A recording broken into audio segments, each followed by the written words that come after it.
What if one movie could make even the strongest personalities break down in tears? What if a single scene could make you want to run home, hug your mom, and say, "Meh, I'm sorry"? That was the unexpected impact of the film Meet, Greet and Buy, a movie so emotional that even celebrities known for their composure, Vice Ganda, Dingdong Dantes, and Angeline Quinto, walked out of the cinema shaken, wiping their tears, unable to speak. This story isn't just a review, it's a reminder of the one thing Filipinos often take for granted: family. The speaker entered the cinema expecting an ordinary night. Maybe some laughs, maybe some drama, nothing too heavy. But the moment the film began, something felt different. The characters on screen weren't just actors, they felt like people you knew. The siblings, loud, messy, loving, annoying, unbreakable, looked exactly like every Filipino family. "Parang kami," the speaker said. "Parang kwento namin sa bahay." And for anyone who grew up with many siblings, the relatability was almost too real. It was like watching your own childhood unfold right in front of you: the laughter, the tampuhan, the endless away-bati cycle that only siblings understand. One of the most unforgettable characters was Yay, the pass-away sibling, the makulit peacemaker who somehow becomes the bridge when older siblings fight. Every Filipino family has that one person who lightens the mood, cracks a joke, or sneaks in with a funny comment just to stop the tension. Seeing that dynamic on screen made the audience fall quiet.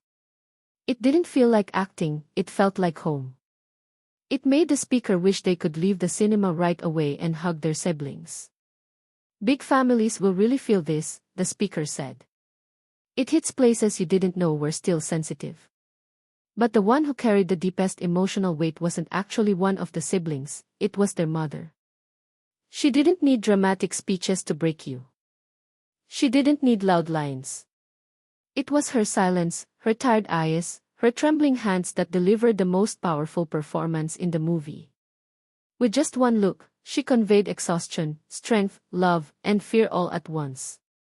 The actress' non-verbal acting stunned the viewers. "She destroyed me," the speaker admitted. "I cried like never cried before." In a world full of noisy scenes and flashy dialogue, the mother's quiet pain was deafening. Then came the part that shattered the entire cinema: the parent's illness. That slow, terrifying realization that your hero, your mother, might not always be there. The movie showed the uncertainty, the fear, the desperate wish to turn back time. The speaker confessed that the movie didn't just make them emotional, it made them imagine their future children. "Ayoko maranasan ng anak ko yung sakit na maranasan ang may sakit na magulang," they said. The thought alone was enough to make anyone break down. Inside the theater, the silence was overwhelming. Not because nothing was happening, but because everything was happening, inside the hearts of every viewer. Vice Ganda had tears in his eyes.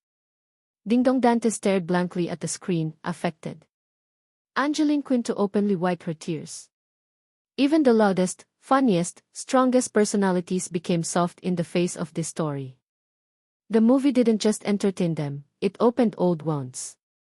It reminded them of moments they wished they could redo, people they wished they hugged longer, and words they wished they said sooner. When the credits rolled, no one stood up right away.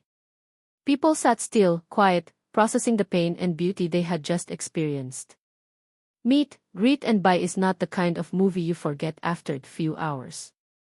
It's the kind that lingers, in your chest, in your throat, in your memory. It forces you to ask difficult questions. When was the last time you hugged your mother? When was the last time you forgave your sibling? When was the last time you appreciated your family, instead of assuming they'll always be there? The lights came on, but the message stayed glowing in every heart. At the end of the day, this movie reminds us of one simple truth: family is everything. No matter how loud, chaotic, complicated, or imperfect, these are the people you will always return to, and maybe we shouldn't wait for sickness, or loss, or goodbyes to realize it. So before the story ends, ask yourself, if you have a sibling you haven't talked to, message them. If you have a parent you haven't hugged in a while, hug them now. Because like this movie, life moves fast. Time doesn't wait. And love, when given late, always hurts differently. This is Pinoy Hugot Siyi, where stories hit home and emotions find their voice. Until the next kwento, ingat, and hug your family today.